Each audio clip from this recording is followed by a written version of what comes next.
Quota Srinivasarao గారి మరణం ప్రతి ఒక్కరి ఇంట్లో బాధను కలిగిస్తోంది.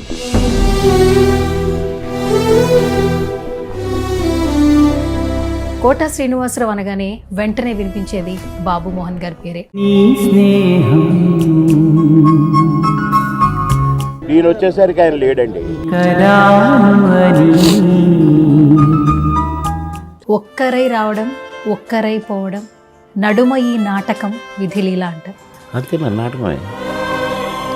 నిన్న నాతో మాట్లాడి నిన్న సాయంత్రం అనుకోండి చీకటి అయింది, తెల్లవారుసరికి లేడుగా.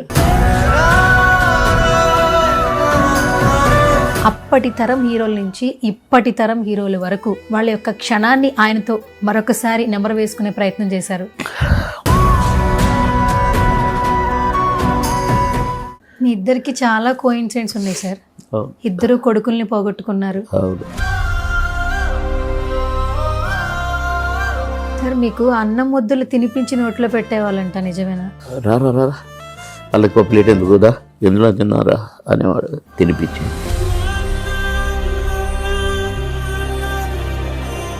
చిరంజీవి గారి దగ్గర నుంచి ఎన్టీఆర్ గారి వరకు కూడా అంత ప్రేమ సంపాదించుకున్నారు ఆయన.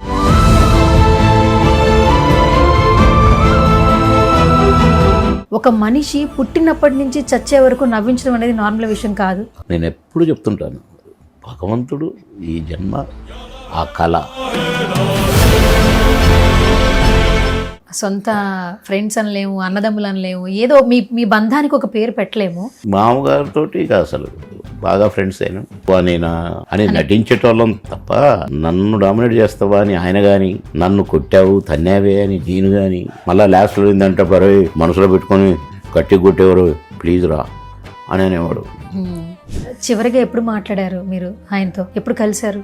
చనిపోయిన రోజు ముందు రోజు ఫోన్ చేసిన, అన్నా నేను షార్ట్ వెళ్తానా, మళ్ళీ మాట్లాడతాను నేను అన్నా. నేను కూడా కోట అన్నలాగానే ఉండాలి అని అన్నారు. ఆఖరి బాధపడుకుంటూ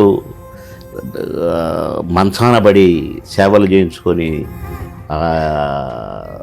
అందరితో తిట్టుబడి ఇంకెప్పుడు తెస్తాడరా అనేదాకా మాత్రం నన్ను బ్రతకనీయకుడు. మా కోట నెట్టయితే పడుకొని టప్పుకొని వెళ్ళిపోయాడు. ఆగిపోయేనా త్యాగం కదా.